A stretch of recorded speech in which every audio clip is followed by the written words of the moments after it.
As our travels continue across Australia for the 2025 World Angus Forum, we are on the Zoetis AngusTREK Tour, and of course, our Western Ag sponsorship coverage is brought to you by our friends at RotoMix. They're, of course, designed for feeding performance, feeding cattle not only in the United States, but also across Australia as well. Well, I'm excited today to be joined by Mr. Sinclair Monroe. He is president of Angus Australia, and we are here at Karoo Angus here today. The wind is picking up just a little bit. We don't have our stampede strings, but Sinclair, what's it mean to have producers from across the globe here on the starting tour, but 2,500 folks heading to Brisbane here in a few days? What's it mean to you in the association? Lane, it's wonderful, mate. It's a great event, and people from 26 countries across the globe, and we've got so much in common as cattle producers in the world, and Angus cattle producers.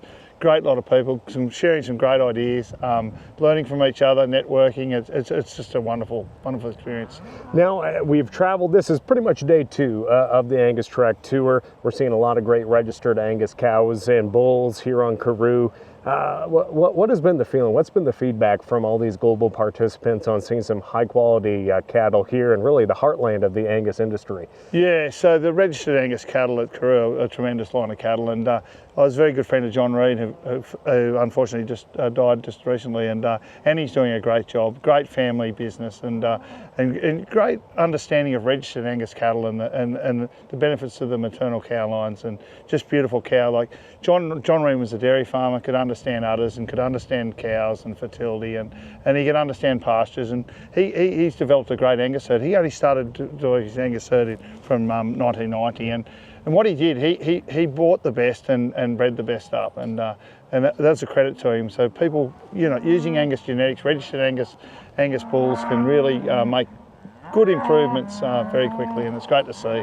Now, of course, our audience back home in the United States, we know we raise some great Angus cattle, but the Angus Forum is a way to bring the producers from across the globe that appreciate the Angus breed, that are looking to enhance it and to enhance our family operations.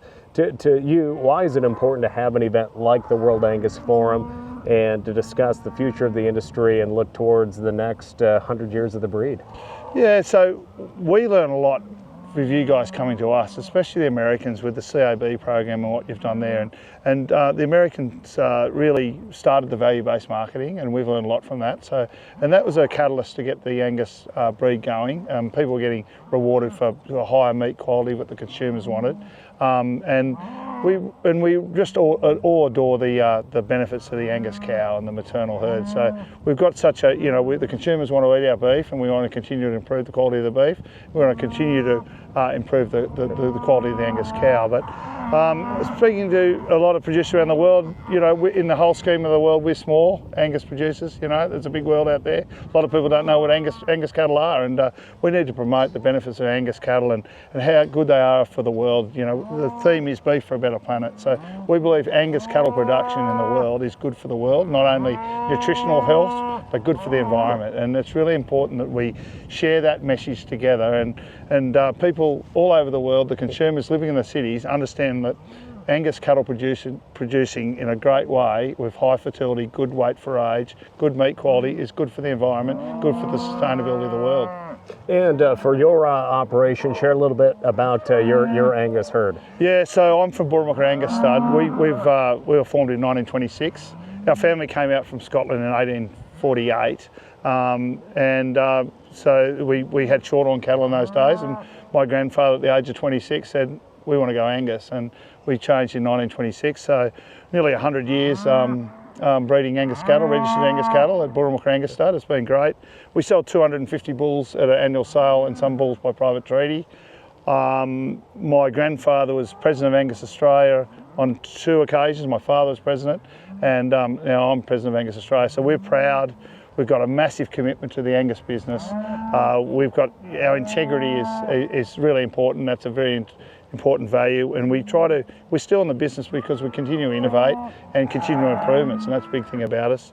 We have about 1,300 registered calves per year, and we've got a large commercial herd as well.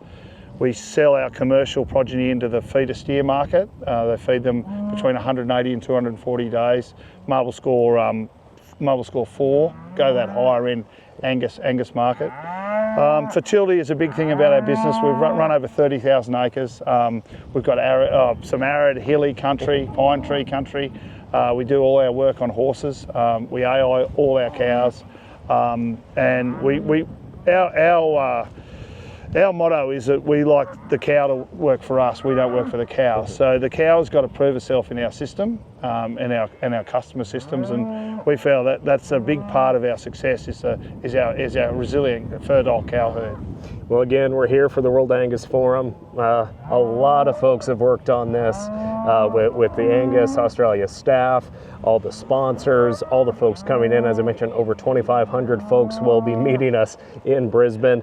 I guess, what are some last words you just want to share on the forum itself and Sure. what folks are going to be experiencing up there in Brisbane? Sure. Just like before I go into that, is that we've got 4,300 members. And I'd like to thank all our members for what they've done to the Angus breed, for the Angus breed.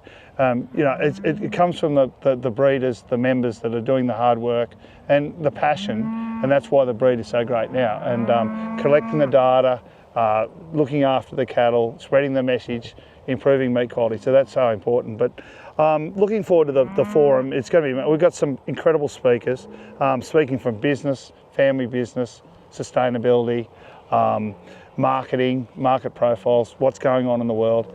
It's a good range, and as I said, our theory, our background behind the thing is beef for a better planet, and also a big part is to explain our vision at Angus Australia, and our vision is Angus for every system.